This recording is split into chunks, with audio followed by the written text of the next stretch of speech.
This is the Dungeon Master's Handbook.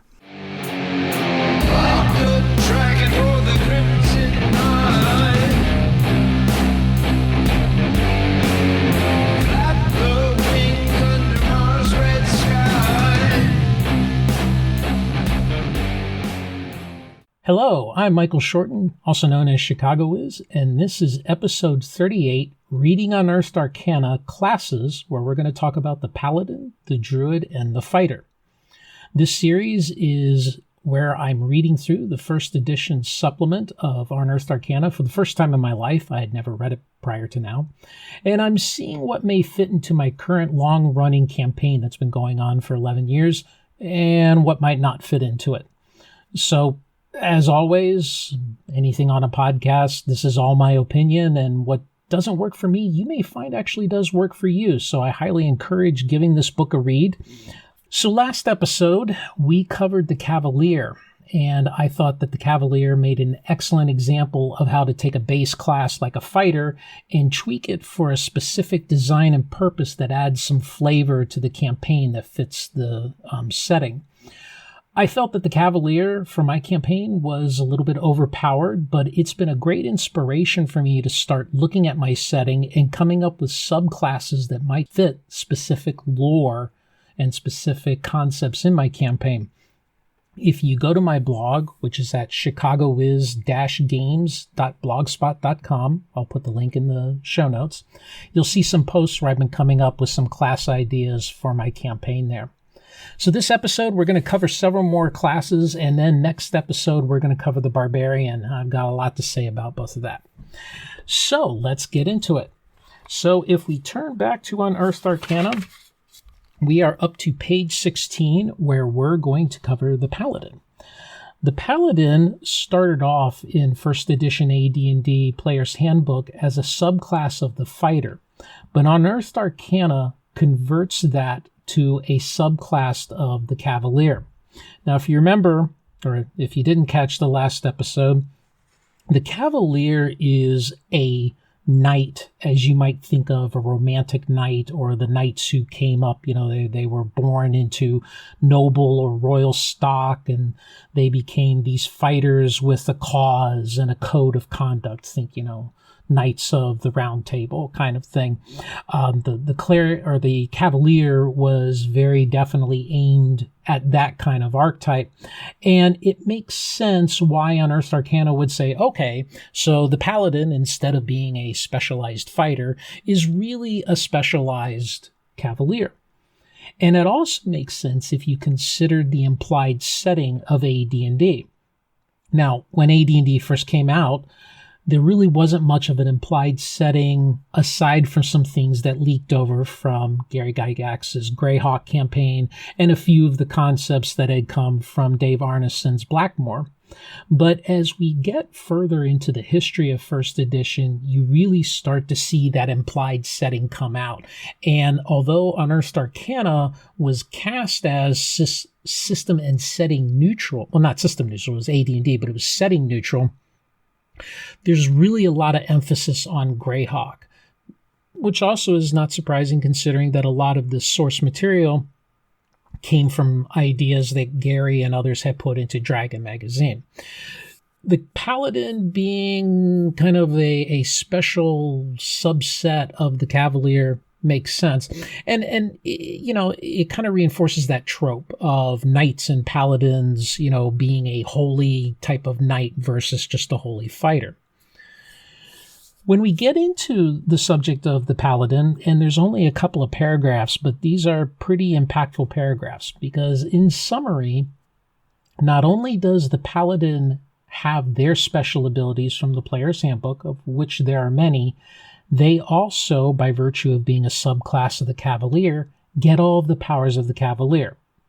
So, we have a fighting machine with pretty significant bonuses for specific weapons from the Cavalier, horsemanship bonuses from the Cavalier, and some Cavalier abilities like invulnerability to fear, 90% resistance to mind-altering magic. Then you add on protection from magic, laying on of hands to heal people, holy war horses, Invulnerability to disease, bonuses on all saves, detect evil, cure diseases, turn undead. If you got a holy sword, you can project power, and at 9th level, you can cast cleric spells. A juggernaut of a lawful good god or goddess. Wow. Yeah, that's quite a bit. Now, I talked about this in a previous episode where in the intro to Unearthed Arcana, Jeff Grubb insists that Unearthed Arcana and all of these classes were play tested and replay tested and whatnot. I gotta ask, what was the viability of having such a strong paladin as compared to the other classes that are relatively unchanged? This seems like a huge, huge jump in abilities for what was already a powerful class. I mean, if you think about what the Paladin can already do, and then you add on all of the stuff of the Cavalier.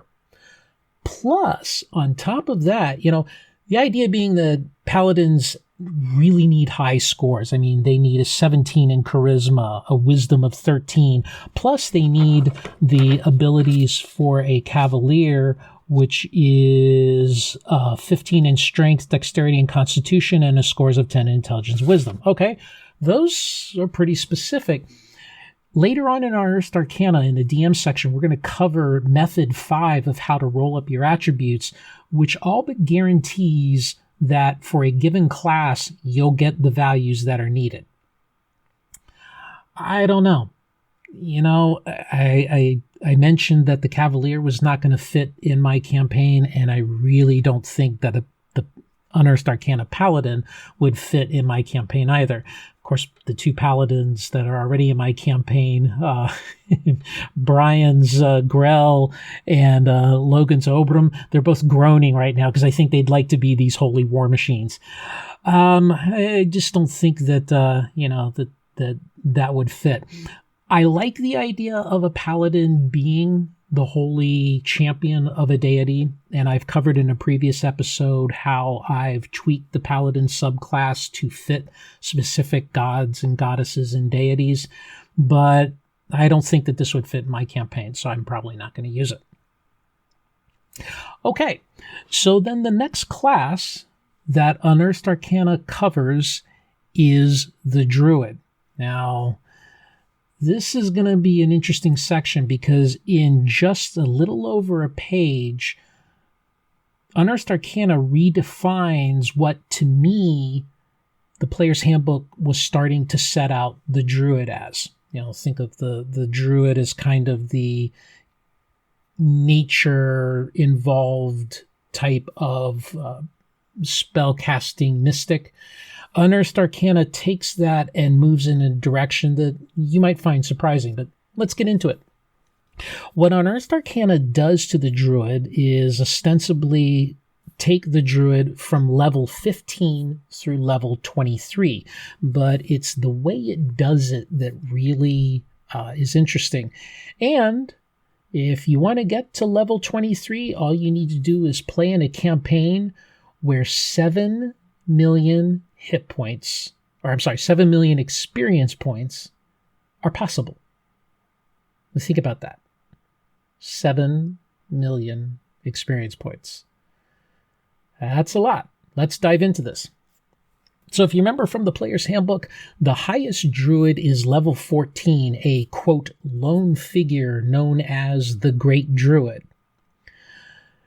The kind of the way that the Player's Handbook, the core rules set it up was that you had to combat through some levels in order to reach the Great Druid, and you were alone at the top. Well, what Unearthed Arcana does is to retcon this a bit and say, well, each area or land mass can have its own Great Druid. And over all of these potential great druids is a, quote, grand druid. Guess you're running out of adjectives there. To become a grand druid, you have to go from 1.5 million experience points to 3,000,001 experience points. That makes you a 15th level druid, you will be attended by yet 9 other druids, same as it was in 14th. And apparently this means that you are now outside of the hierarchy of the land that you came from, and you're over all druids. But not really, and we'll get into that in a minute. The Grand Druid, as for class abilities, gets 6 spells from each level. Now, originally for level 14, you had you knew spells from levels 1 through spell level 7. I think you got 3 spells at level 7. And what level 15 does is now says you get 6 spell levels from everything. So you now know 7 times 6 is 42. So you know 42 spells. Well, it's pretty powerful for 3.5 million experience points. In addition, when you are serving in this role as the Grand Druid, you also get a bonus of 6 additional spell levels. So meaning that you could have 6 additional first level spells, 3 additional second level spells, 2 additional third level spells, or some combination thereof that equals 6.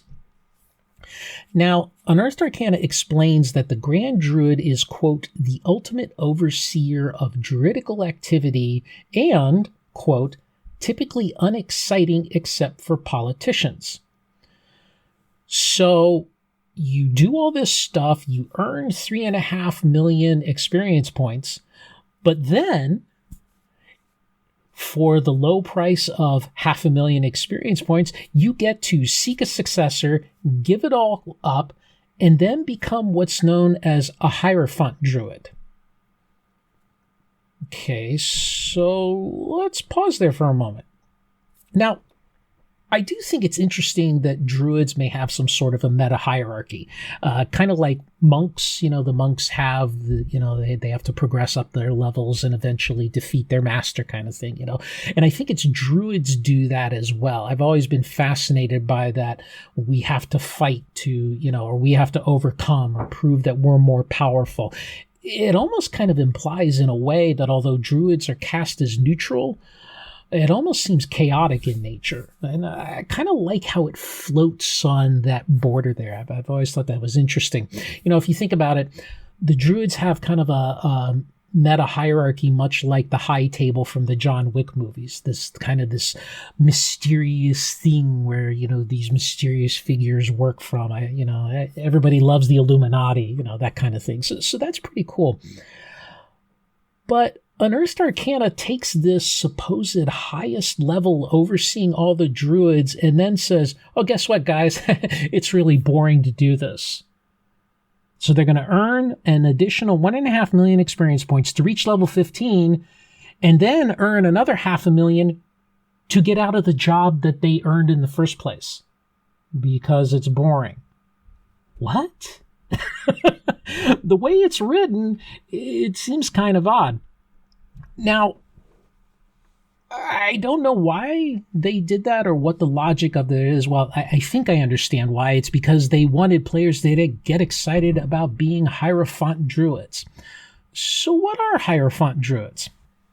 Well, let me read you real quick the abilities that the Hierophant Druids, which you are a Hierophant Druid, Hierophant Initiate, Hierophant Adept, Master, Numinous Hierophant, Mystic Hierophant, Arcane Hierophant, and then finally, when you have earned yet another 3.5 million experience points, which is where we get to the 7 million experience that you need in your campaign, you can now be the Hierophant of the Cabal, in which you will have 15 D8 plus 8 hit points. And what do you get?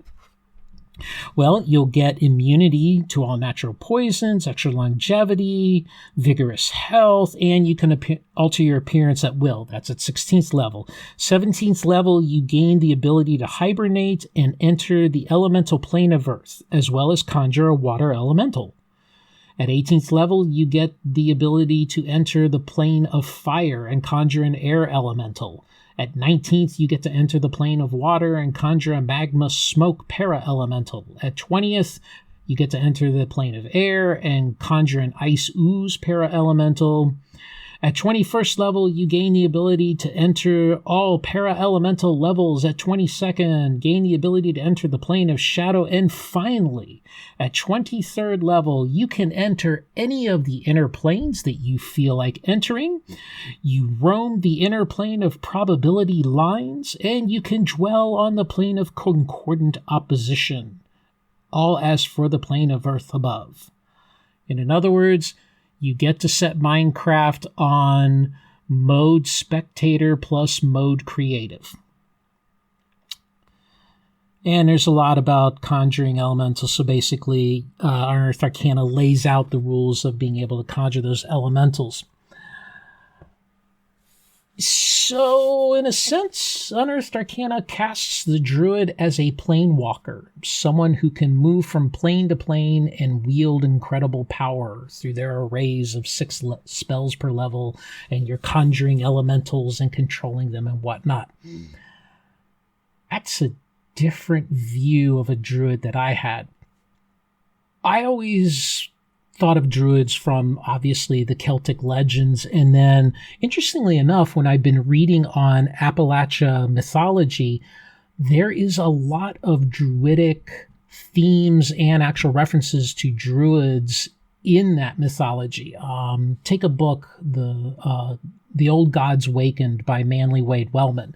That was very much about the protagonist opposing 2 Druidic brothers who were black magic wielders influencing the lands, and they were connected with mysterious and threatening gods and whatnot, maybe close to the old ones, elder gods kind of thing.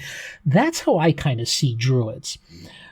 UA doesn't necessarily step away from that, but it really seems to push you into a different direction.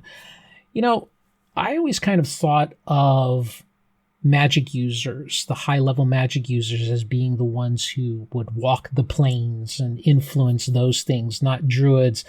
It almost seems like that in Unearthed Arcana, it was decided that Druids were going to take that role, and I'm not really sure why. Perhaps I should go and look up the Dragon magazine article that, if this change the Druids came from Dragon magazine, I should do a little research on that. I'm not sure I understand the logic of that, and I'm not sure I like that.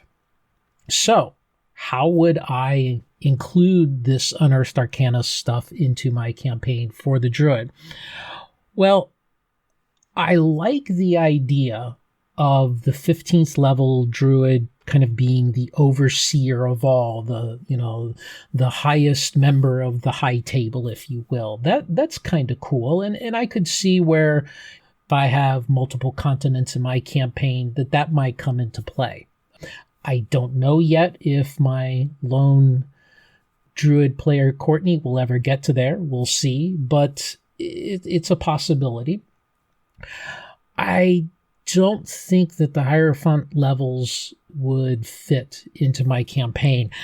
For one, the cosmology is all different. I only have 4 planes in my campaign, whereas AD&D had a great number, and if you get the supplement that deals with the planes, you can find out there's a whole ton of them, and they don't fit. So I don't see how those extra classes would work. So no, I don't think I would use them. And note to Courtney, sorry. You'll just have to settle for being the big kahuna, politics and all that, versus being a Hierophant. Next in UA, after the Druid, on page 18, we have the Fighter and the infamous or famous weapon specialization. What UA essentially lays out is that you trade proficiency slots in order to specialize in one very specific weapon. And what that gives you is bonuses on to hit and damage, as well as number of attacks per round. Now, the note is that only fighters, the base class, or the ranger subclass get this type of ability. Now, I thought that was interesting that it was rangers got it, but I think it has to do with the bow specialization, that they really wanted to push that towards the ranger. This section lays out how that works for melee weapons. You get a +1 to hit, +2 to damage, and then instead of level 1 through 6, you getting 1 attack per round in your specialized weapon. If it's a melee weapon, you get 3 attacks for every 2 rounds. It remains the same with the bow, that you get 2 shots every 1 round and so on, but it does allow you to, as you move up in levels, to get some additional attacks. Another thing that this weapon specialization rule does is that it lays out some special rules for bows and crossbows and introduces the concept of a point-blank range in addition to the usual short, medium, and long range. So for a bow, that would be from 6 feet to 30 feet. And for a crossbow, that would be from 6 feet to 60 feet, which actually does away with short, so you go straight from point blank to medium to long range for a crossbow. You also can opt for what's known as double specialization, kind of like double secret probation, double specialization. And that is only with a melee weapon, and only for melee weapons. So when you qualify for a new weapon proficiency, instead of taking that extra slot, you would just say, I'm going to do the double specialization, say a longsword, and now you get a +3 to hit and a +3 for damage, as compared to the +1 to hit and +2 to damage. And that's really it in a nutshell. There's a chart here that lays out the new number of attacks per round, which essentially shifts it up for melee weapons. So levels 1 through 6, you get 3 attacks every 2 rounds, 2 attacks a round, and then 5 attacks every 2 rounds. Levels 1 through 6, 7 through 12, and 13 and above, respectively. And also lays out some different number of attacks per round with bow, light crossbow, and hurled weapons, and so on. So we get to the question that perhaps many of my fighters in my campaign want to know: would I allow weapon specialization in my campaign? I have to admit, it is a very attractive perk.